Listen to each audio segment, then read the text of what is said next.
كتاب الله دستوري. بسم اللہ الرحمن الرحیم، الحمدللہ رب العالمین، والصلاة والسلام علی سید الانبیاء والمرسلین، الصلاة والسلام علیک یا رسول اللہ وعلی آلک وصحابک یا حبیب اللہ۔ اللہ تعالیٰ کے فضل و کرم سے نحو میر کا آج ہم 5واں سبق پڑھیں گے۔ 5واں سبق پڑھنے سے پہلے کچھ نحو میر کا آپ کے سامنے خلاصہ رکھنا چاہتا ہوں کہ نحو میر کو صاحب نحو میر نے کس طرح ترتیب دیا۔ نحو میر کے اندر ایک مقدمہ ہے، 3 باب ہیں اور ایک خاتمہ ہے۔ مقدمہ کے اندر 11 فصلیں ہیں، جن میں سے 3 فصلیں ہم نے پڑھ لی۔ چوتھی فصل آج ہم پڑھیں گے اور 5ویں بھی انشاءاللہ فصل آج ہم پڑھیں گے۔ تیسری فصل کے اندر ہم نے مرکب غیر مفید پڑھا تھا، اس کی اقسام پڑھی تھی۔ ایک بات رہ گئی تھی کہ مرکب غیر مفید ہمیشہ جملہ کی جز ہوتا ہے، پورا جملہ نہیں ہوتا۔ جہاں بھی مرکب غیر مفید آئے گا ہمیشہ جملہ کی جز ہوگا، اسی لیے مرکب غیر مفید کو مرکب ناقص بھی کہا جاتا ہے۔ اچھا جی، آج کا سبق شروع کرنے لگے ہیں۔ آج کا سبق جو ہم چوتھی فصل اور 5ویں فصل نحو میر کی پڑھیں گے۔ چوتھی فصل 2 وہموں کا ازالہ ہے۔ ایک وہم یہ ہوتا ہے کہ پیچھے ہم نے پڑھا کہ جملہ میں مسند اور مسند الیہ کا ہونا ضروری ہے۔ اس سے پتہ چلا کہ کوئی بھی جملہ 2 جزوں سے کم نہیں ہوتا، یہ ہمیں پیچھے سے سمجھ آیا۔ کوئی بھی جملہ 2 جزوں سے کم نہیں ہوتا۔ اس پہ سوال ہوتا ہے کہ اضرب جملہ ہے لیکن 1 جز ہے، 2 جزیں نہیں ہیں۔ یہ جملہ ہے لیکن جزیں کتنی ہیں؟ 1 جز ہے، 2 جزیں نہیں ہیں۔ تو یہ آج کی جو فصل چوتھی فصل ہم شروع کریں گے، اس کا جواب ہے۔ سوال یہ ہوتا ہے، وہم یہ ہوتا ہے کہ آپ نے کہا جملہ کے لیے مسند مسند الیہ کا ہونا ضروری ہے، جس سے یہ پتہ چلتا ہے جملہ کے لیے 2 جزوں کا ہونا ضروری ہے، مسند اور مسند الیہ کا، یہ 2 جزیں جملہ کی۔ لیکن اضرب کے اندر کتنی جزیں ہیں؟ 1، جبکہ کتنی ہونا ضروری تھا؟ 2۔ یہ تو 1 ہے۔ اس کا جواب دیتے ہیں کہ کوئی بھی جملہ 2 کلموں سے کم نہیں ہوتا، وہ 2 کلمے لفظاً ہوں یا تقدیراً۔ زید قائم، اس میں وہ 2 کلمے لفظاً ہیں۔ اضرب کے اندر 1 لفظاً ہے، 1 تقدیراً ہے کہ اضرب کے اندر کون سی ضمیر پوشیدہ ہے؟ انتا۔ یہ اضرب کے اندر ضمیر پوشیدہ ہے، کون سی؟ انتا۔ یہ ہے اضرب۔ اس پہ سوال ہوتا ہے کہ آپ نے کہا کہ جملہ کے لیے 2 جزوں کا ہونا ضروری ہے، یہ تو 1 جز ہے حالانکہ جملہ ہے۔ تو اس فصل میں یہ جواب دیتا ہے کوئی بھی جملہ 2 کلموں سے کم نہیں ہوتا، وہ 2 کلمے لفظاً ہوں یا تقدیراً۔ تو اس میں وہ 2 کلمے نظر تو نہیں آ رہے، 1 نظر آ رہا ہے لیکن دوسرا کیا ہے؟ تقدیراً ہے۔ اس کے اندر کون سی ضمیر پوشیدہ ہے؟ یہ والی ضمیر۔ لہذا یہ 2 کلموں سے ہی جملہ بنا ہے۔ اس فصل میں چوتھی فصل جو ہم پڑھ رہے ہیں مقدمہ کی، اس میں ایک اور وہم کا ازالہ ہے۔ اس فصل میں ایک اور وہم کا ازالہ ہے اس چوتھی فصل میں۔ وہ کسی نے وہم کیا شاید جملہ صرف 2 کلموں سے بنتا ہے، صرف 2 جزوں پر مشتمل ہوتا ہے۔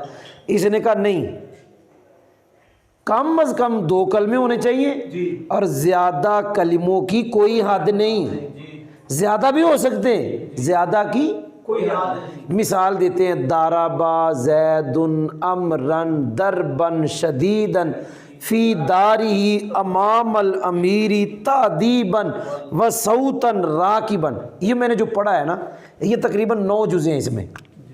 آپ سننے رہے توجہ نہیں آپ کی ادھر. دارابا زیدن امرن دربن شدیدن. یہ ابھی 4 جزء ہوئی ہیں. فی داری ہی یہ 5 جزء ہوئی ہیں. امام امیری کتنی جزء ہو گئی ہیں؟ 1 2 3 4 5 6. تأدیباً یہ 7 جزء ہو گئی ہیں. وصوتاً یہ 8 جزء ہو گئی ہیں. راکباً یہ 9 جزء ہو گئی ہیں. تو کلمہ کے لیے کم از کم 2 ہیں، زیادہ کی کوئی حد نہیں. اس فصل میں بیان کیا گیا ہے تو کم از کم 2 ہونے چاہیے، زیادہ کی. تو یہ کتنے کلمے ہو گئے ہیں؟ 9. کتنے ہو گئے؟ 9. اب آخر سے آپ ایک کو مٹاتے جائیں، اس کو مٹا دیں، پیچھے کتنی رہ گئیں؟ 8. اس کو مٹا دیں، پیچھے کتنی رہ گئیں؟ 7. اس کو مٹائیں، پیچھے 6 رہ گئیں. اس کو مٹائیں، پیچھے کتنی رہ گئیں؟ 5. اس کو مٹائیں، پھر کتنی رہ گئیں؟ 4. اس کو مٹائیں، کتنی رہ گئیں؟ اور 3 رہ گئی بابا. 3. اور اس کو مٹائیں، اب کتنی رہ گئی؟ 2. تو کم از کم جملہ کے لیے 2 کا ہونا ضروری ہے، زیادہ کی کوئی حد نہیں. تو میں نے اس کی مثال دی کلام کی، جملے کی، جو 9 جزوں پر مشتمل ہے. ایک کم کرتے جاؤ تو 8، ایک کم کرو 7، وہ سب کی مثال بن جائے گا. اس چوتھی فصل کے اندر ابھی جو میں پڑھنے لگا ہوں یہ نومیر کا خلاصہ ہے. چوتھی فصل کے اندر جو پڑھنے لگا ہوں وہ کیا ہے کہ جب جملہ کے کلمات زیادہ ہو جائیں، جب جملہ کے کلمات زیادہ ہو جائیں تو اسم فعل حرف کو ایک دوسرے سے جدا کرنا چاہیے. مورب اور مبنی کو پرکھنا چاہیے، دیکھنا چاہیے ان میں مورب کون ہے، مبنی کون ہے. پھر دیکھنا چاہیے عامل کون ہے، معمول کون ہے. اور یہ بھی جاننا چاہیے کلمات کا آپس میں تعلق کیا ہے. دوبارہ پڑھ رہا ہوں. اس چوتھی فصل میں کل 3 باتیں میں نے پڑھائی. پہلے وام کا ازالہ یہ پڑھایا کہ آپ نے کہا جملہ کے لیے کم از کم 2 جزوں کا ہونا ضروری ہے. اضرب کے اندر تو 1 جز ہے. جواب دیا وہ 2 جزء لفظاً ہو یا تقدیراً. ایک لفظاً ہے، ایک تقدیراً اندر انتا. پھر ایک وام کا ازالہ ہوا، کسی نے کہا کہ جملہ میں صرف 2 ہی جزء ہوتی ہیں. کہا نہیں، کم از کم 2 ہوتی ہیں، زیادہ کی کوئی حد نہیں. یہ 2 باتیں ہو گئی چوتھی فصل میں. تیسری بات، یہ نومیر کا خلاصہ ہے. چوتھی فصل میں تیسری بات نومیر کا خلاصہ ہے کہ جب جملہ کے اندر کلمات زیادہ ہو جائیں پھر دیکھنا چاہیے اسم کون ہے، فعل کون ہے، پھر مورب کون ہے، مبنی کون ہے، عامل کون ہے، معمول کون ہے. پھر یہ جاننا چاہیے کلمات کا آپس میں تعلق کیا ہے. یہ ساری چیزیں کیوں دیکھنی چاہیے؟ اسم فعل حرف کو پرکھنا چاہیے، مورب مبنی کو علیحدہ کرنا چاہیے، عامل معمول کو الگ کرنا چاہیے، اور کلمات کا آپس میں تعلق کیا. یہ ساری چیزیں کیوں ہیں؟ تاکہ مسند اور مسند الیہ پیدا ہو جائیں اور جملے کا معنی تحقیق کے ساتھ معلوم ہو جائے. یہ چوتھی فصل میں نے آپ کو پڑھا دی. تو مقدمہ نومیر کا ہم پڑھ رہے ہیں. تو مقدمہ کی 4 فصلیں پوری ہو گئی. تو 5ویں فصل پڑھنے لگا ہوں. 5ویں فصل کے اندر ہم اسم کی علامات، فعل کی علامات اور حرف کی علامات پڑھیں گے. کس کس کی علامات؟ اسم کی، فعل کی اور حرف کی علامات پڑھیں گے 5ویں فصل میں. یاد رکھیں علامت اور خاصہ ایک ہی شے ہے.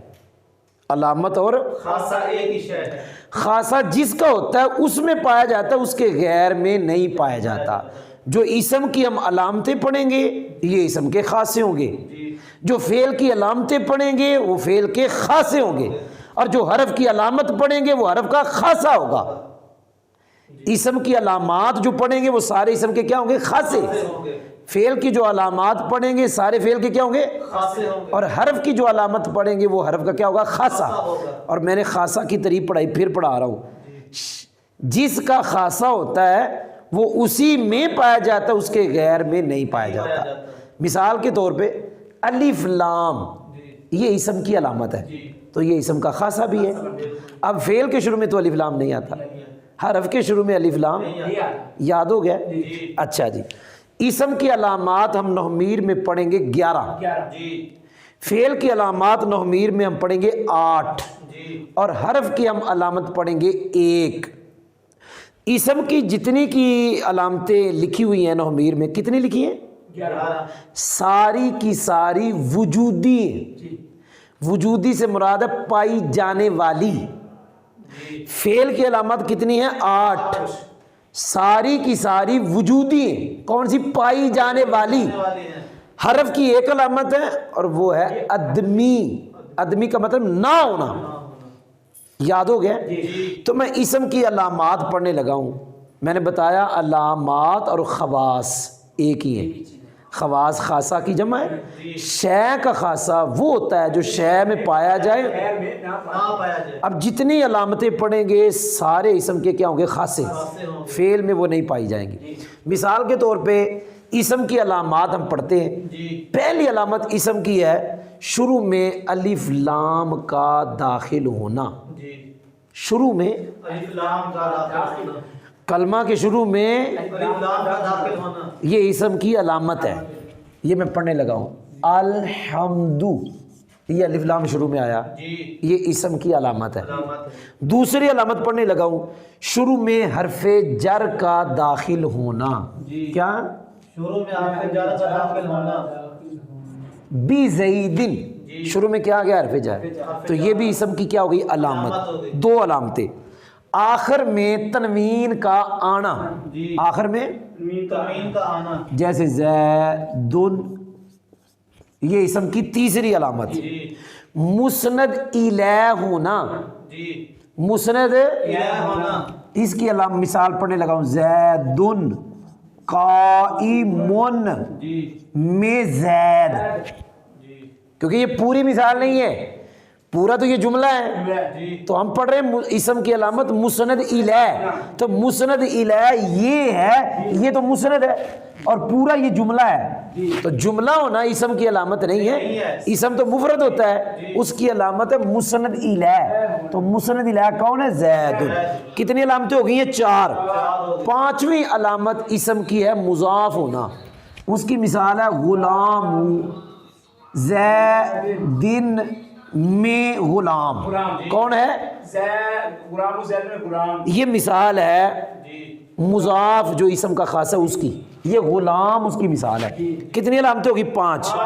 چھٹی علامت ہے مصغر ہونا، مصغر سے مراد ہے جس کی تصغیر بنائی گئی، جیسے قریش، کیا ہے؟ قریش، یہ مثال ہے قریش، یہ مصغر ہے۔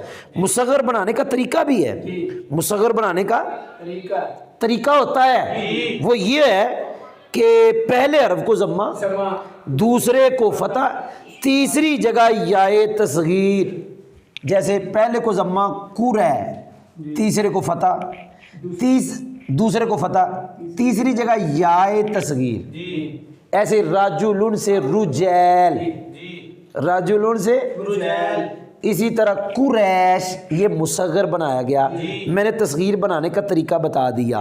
کتنی علامتیں ہو گئی ہیں؟ 6۔ الف لام کا شروع میں آنا، حرف جار کا شروع میں آنا، آخر میں تنوین کا آنا، مسند الیہ ہونا، مضاف ہونا، مصغر ہونا، 6 علامتیں ہو گئی۔ ایک اسم کی علامت ہے منصوب، کیا؟ منصوب، منصوب سے مراد وہ اسم ہے جس کے آخر میں نسبت کی یا مشدد زائد کی گئی ہو، نسبت کی یا اچھا وہ کیوں زیادہ کرتے ہیں؟ تاکہ اس ذات پہ دلالت کرے جس ذات کی نسبت اس اسم کی طرف ہے۔ مثال کے طور پہ لفظ ہے پاکستانی، اصل میں لفظ ہے پاکستان، کیا لفظ ہے؟ پاکستان، کیا لفظ ہے؟ پاکستان، اس کے آخر میں اب یا نسبت کی مشدد زیادہ کرو گے، اور اس کے زیادہ کرنے کا مقصد یہ ہے تاکہ وہ یا جب زیادہ ہو جائے تو دلالت ہو جائے اس ذات پر جس ذات کی نسبت اس اسم کی طرف ہے. کیونکہ اب پاکستانی کا مطلب ہے پاکستان والا. پاکستان بغدادیون، بغداد. یہ یا نے آ کے بتایا کہ اس سے مراد وہ ذات ہے جس کی نسبت ما قبل اسم کی طرف ہے. ما قبل اسم کی طرف ہے. بھائی سمجھ آ گئی ہے؟ تو یہ 7ویں علامت تھی، میں نے پڑھا دیا آپ کو اسم کی. کون سی؟ منصوب. 8ویں علامت ہے مثنی تثنیہ، رجلان.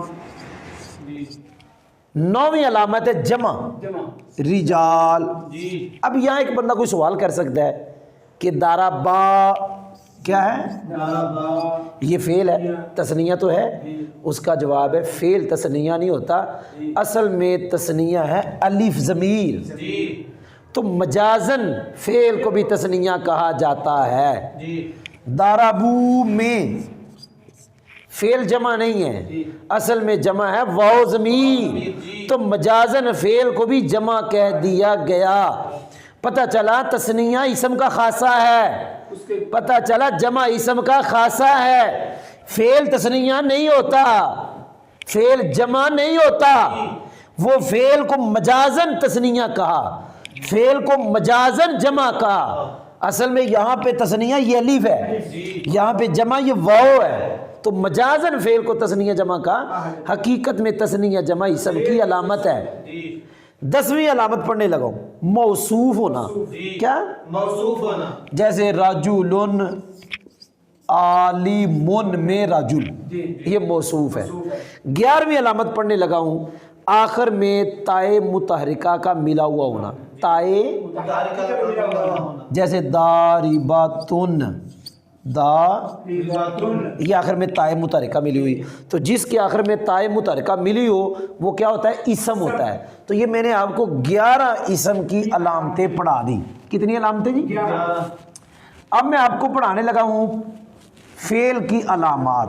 تو نومیر کے اندر فعل کی 8 علامت لکھی ہوئی ہیں. میں نے بتایا علامات اور خاصہ.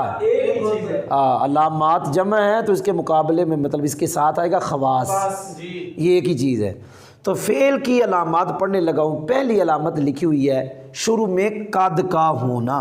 جیسے قد دارابا، قد، یہ فعل کی پہلی علامت ہے. فعل کی دوسری علامت ہے شروع میں سین کا ہونا. جیسے سایدربو، کیا؟ سایدربو، یہ دوسری علامت ہے. تیسری علامت ہے شروع میں سوفا کا ہونا. کیا علامت ہے؟ سوفا کا ہونا. جیسے سوفا یدربو. کتنی علامتیں ہو گئیں؟ 3. چوتھی علامت ہے شروع میں حرف جزم کا ہونا. لم یدرب، لم یدرب، یہ شروع میں حرف جزم ہے. 5ویں علامت ہے ضمیر مرفوع متصل کا ملا ہوا ہونا. جیسے درب، درب تا، درب تو پڑھ، تا پڑھ، تی پڑھ، کیونکہ آخر میں ضمیر مرفوع متصل ہے. کتنی علامتیں ہو گئی ہیں؟ 5. چھٹی علامت ہے تائے ساکنہ کا ملا ہوا ہونا. کون سی تا؟ تائے ساکنہ کا ملا ہوا ہونا. دارابت. 6 علامتیں ہو گئی. 7ویں علامت ہے امر ہونا. ادرب. 8ویں علامت ہے نہیں ہونا. لا تدرب. یہ 8 علامتیں فعل کی میں نے آپ کو پڑھا دی. میں نے ایک بات کہی تھی، اسم کی علامات بھی وجودی، فعل کی علامات بھی وجود پائی جانے والی. شروع میں قد ہو، شروع میں سین ہو، شروع میں صوفہ ہو، شروع میں حرف جزم ہو، ہیں آخر میں تائے ضمیر مرفوع متصل ملی ہوئی ہو، آخر میں تا ساکنہ ملی ہوئی ہو، امر ہو، نہیں ہو. یہ ساری وجودی ہیں. جی اسی طرح اسم کی بھی وجودی، شروع میں الف لام کا ہونا، شروع میں حرف جر کا ہونا، آخر میں تنوین کا ہونا، مسند لے، ہونا، مضاف، مصغر، منصوب، مثنی، جمع، موصوف، آخر میں تائے متحرکہ کا ملا ہوا ہونا. تو اسم کی علامات بھی وجودی، فعل کی علامات بھی وجودی. اب رہ گئی حرف کی علامت. تو میں نے بتایا تھا اسم کی 11، فعل کی 8 اور حرف کی 1 علامت ہے، اور وہ بھی عدمی. وہ یہ ہے کہ اسم اور فعل کی علامات میں سے اس میں کوئی علامت نہ ہو. جی دوبارہ پڑھ رہا ہوں، وہ کلمہ جس میں اسم اور فعل کی علامات میں سے کوئی علامت نہ ہو وہ حرف ہوتا ہے. جی وہ کلمہ جی جس میں اسم اور فعل کی علامات میں سے کوئی علامت نہ ہو وہ حرف ہوتا ہے. تو حرف کی ایک ہی علامت ہے، اور وہ کیا ہے؟ عدمی ہے. تو میں نے آپ کو مقدمہ کی 5ویں سبق میں 2 فصلیں پڑھا دی. 5ویں سبق میں، اب میں دوبارہ دہرا دیتا ہوں جلدی جلدی. آج ہم نے 2 فصلیں پڑھی ہیں مقدمہ کی 5ویں سبق میں.